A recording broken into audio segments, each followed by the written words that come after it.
of the International Secret Police. Ceiling zero. Ceiling zero.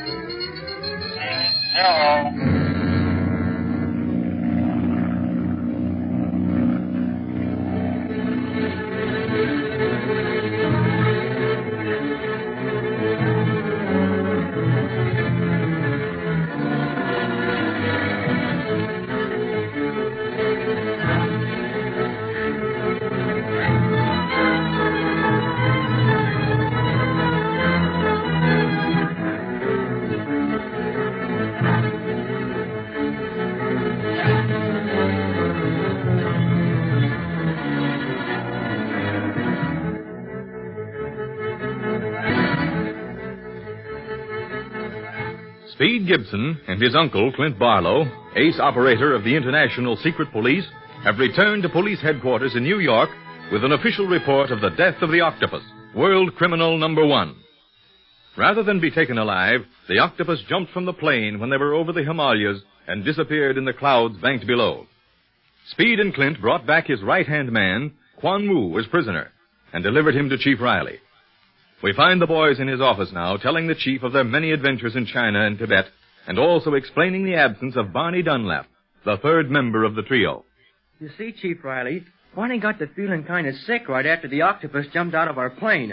At first, we thought it was seeing him fall like that made Barney feel funny. Yes, Speed, I can understand how Barney felt. It's not a pleasant thing to see a man fall to certain death, even though he is the most dangerous criminal in the world. But it wasn't that after all, Chief Riley. You see, sir, the weeks previous to that last flight had been a tough one. We didn't get much sleep and didn't eat regularly while we were on the trail of the Octopus. And it just got to be too much for Barney. When we landed in India, he picked up this native fever somewhere, and first thing we knew, we had a mighty sick man on our hands. Gee, I'll say so. He was delirious. Didn't even know Clint, and they've been pals for years. We called in the first doctor we could find, and he hustled Barney off to an English hospital. It was a swell place. Yes, those English hospitals have saved many a life in India. The doctor said that Barney must stay absolutely quiet for several weeks. This native fever was dangerous to a white man, and even during his convalescence, he should be near medical aid in case of relapse. Well, we had to get back here with our report and prisoner immediately. So there was only one thing to do. Leave Barney in India and fly back here. Which is exactly what we did. And that finishes our report, Chief Riley. You have all details of the case in the written report I've turned in. Yes, Clint. And I want to congratulate you, Speed, and the absent Barney on the splendid job you did of driving the Octopus out of Asia. Not only out of Asia, sir, but the whole world. He's dead, you know. Yes, it seems impossible that a man could jump from a plane high over such mountains as the Himalayas and still live. Well, I, for one, was never so glad to see a case closed as that one, Chief. I've been on the trail of the Octopus for a long time. Almost seems too good to be true that we finally know he's done for. Will Barney be mad when he gets out of his delirium and finds we went off without him?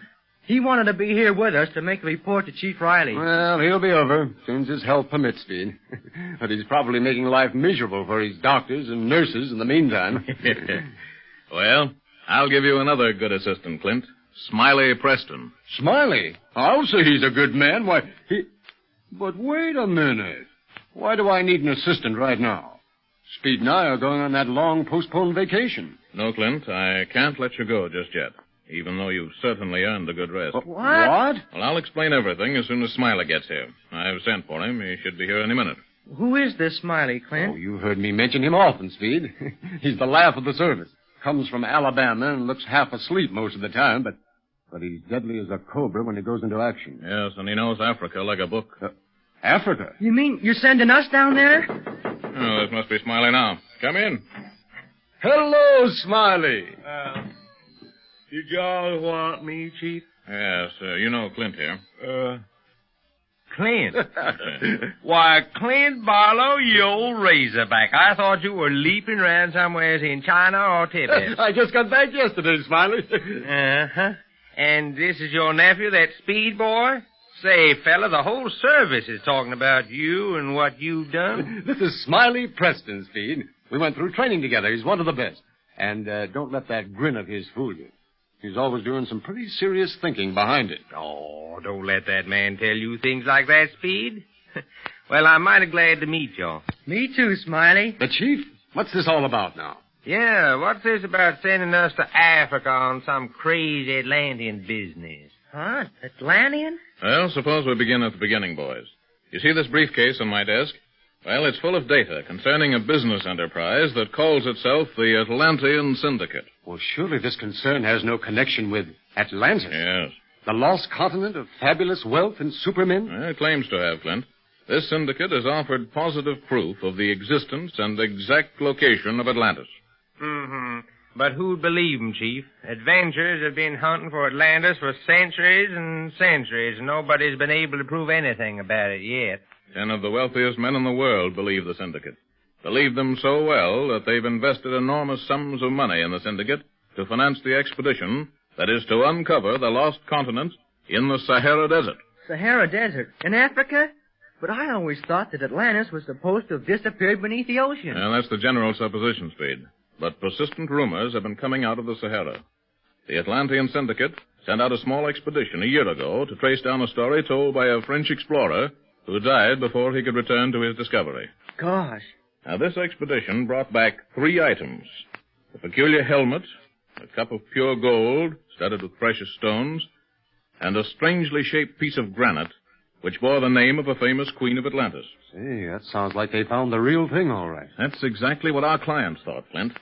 They're all hard-headed businessmen, but the Atlantean proposition rang so true that they unhesitatingly backed it. That was a year ago. Since then, they have been approached again and again for additional funds to carry on the work, and have received nothing in return but vague promises. Mm-hmm, I see. Consequently, they have begun to suspect a gigantic swindle. They have asked the International Secret Police to begin a quiet investigation. Now, I want you to take charge, Clint. And go to Africa? Yes. The Atlantean Syndicate headquarters is located there. Why, we've just returned from Asia, sir. Can't someone else handle this Atlantean investigation? It sounds like a routine job on the surface. But, Clint, don't you realize the enormity of the thing? The story of Atlantis is almost a legend. It would take almost positive proof to interest such men as our clients in the expedition at all. Now, if it is a swindle, it has been planned by a mastermind. Yes. If I hadn't seen the Octopus jump from the plane with my own eyes, I'd almost believe he was in back of the syndicate. The Octopus? Man, I thought you said he was done for. What's the matter, Smiley? Don't you want to go after him? No, sir, not me, boy. I'll track anything from lions to dinosaurs, but not the Octopus. No, sir, he's not human. I don't think you have to worry about him, Smiley. But, Clint. Yes, Speed? The Octopus was wearing a parachute like the rest of us on that flight. Do you think he might have pulled the cord after he went through that cloud bank? Do you think that might have saved his life? Oh, not a chance, Speed. Even if he had used his chute, where could he find a safe landing in those mountains? And even if he did land safely, how could he live long enough through the wind and snow of those altitudes to reach civilization? Yeah, but we saw him do lots of other things that nobody else could do. Oh, forget it, Speed. No matter who's behind the Atlantean Syndicate, it isn't the Octopus. But can't we take the investigation anyhow, Clint? Gee, I've always wanted to see Africa. Well, it won't be no pleasure trip, boy. I'll tell you that right now. It's mighty hot down there, and once you get out of town, you're always dodging snakes and crocodiles or animals of some sort. But that's all adventure, Smiley. I'd go for it in a big way. And if this Atlantean Syndicate is on the level, golly, just think, we'll be in on the biggest discovery in ages. Well, don't try to sell the idea to me, Speed. Clint's the fella that don't cotton to it. Gee, Clint, won't you accept the investigation? Gosh, I've read so much about Africa, its jungles, velds, and the Sahara. Golly, it'd be great. Well, if you've read all about it, Speed, you must know that Africa is dangerous for white men. Even now, in this modern age, it's still the dark continent once you leave the coast. That's right, Speed. Central Africa, where I've spent most of my time, is known as the white man's grave. Yeah, but we made out fine in Tibet, and that's known as the Forbidden Country. What's Africa got that Tibet hasn't? Well, just to mention 2 things. Black magic and cannibals. Oh. Ask Smiley. He's lived down there. That's right, Speed. You can still find cannibals if you look careful. And black magic? Well, you don't have to look hard for that. It's all around you in Africa. But don't let me talk you out of going. After all, I just work here. Well, after listening to all your talk, I'm wondering if you want to work here, Smiley. Oh, now, Chief, you know better than that. But you picked me for this detail because I knew Africa, so I have to tell him the truth, don't I? Yes. Well, now, Clint, you're my ace operator, and you've just come off one of the hardest assignments that I could give a man. Consequently, I'm not ordering you to take charge of this Atlantean investigation, because I know if you don't honestly feel you want to tackle it, you have a good reason. But I wish you would see your way clear to go to Africa. Well, it isn't exactly my idea of a vacation spot, sir. I see. Well, if that's your answer, I'll have to assign it to someone else. Oh, gee, Clint. I was going to send you over in the new plane, too. New plane, sir? Yes, we've just completed testing it. You'd be the first one to use it. It's larger than our pursuit planes, carries 6 passengers, has a wider cruising radius and enormous fuel tanks, a bimotored amphibian. Boy, that sounds like a honey. And you ought to see the super shortwave equipment she carries, boy. It's so powerful that, well, I'm figuring on picking up Mars or maybe the moon any day now. Changed your mind, Clint? No, I'm sorry, Chief, but I'm tired and... Oh, just a minute. Hello? Yeah? A cable from Africa. George, you there? Yeah, no, save time and read it to me now. Yeah. Yeah? Yeah? What? No, hold the reply until I call you back. What is it, Chief? Anything wrong, Chief? That cable is from our operator in Morocco. In code, of course. Buchanan has disappeared. Who's Buchanan? One of the largest stockholders in the Atlantian Syndicate.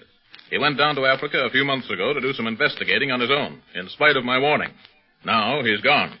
And the last trace they've had of his appearance was in White Man's Grave, Smiley, Central Africa. Oh, me. Evidently, he'd located some information in the interior. A scrap of paper was found in his belongings, and on it was the mark of the octopus. Oh, Gee, octopus? wait. But he's dead. Yeah, well, perhaps one of his lieutenants is carrying on the work. Remember, Speed, his criminal organization is worldwide. Perhaps his disappearance has nothing to do with the Atlantian Syndicate, but it looks mighty suspicious. I'll say it does. When do we leave, Chief? Clint, you mean you'll go to Africa? I can't rest until every tentacle of the octopus is destroyed, Speed. Yes, we'll go to Africa. Whoopee! Africa, jungles, the Sahara, lost Atlantis, and maybe the octopus again. Gosh, what are we waiting for, fellas? Let's go!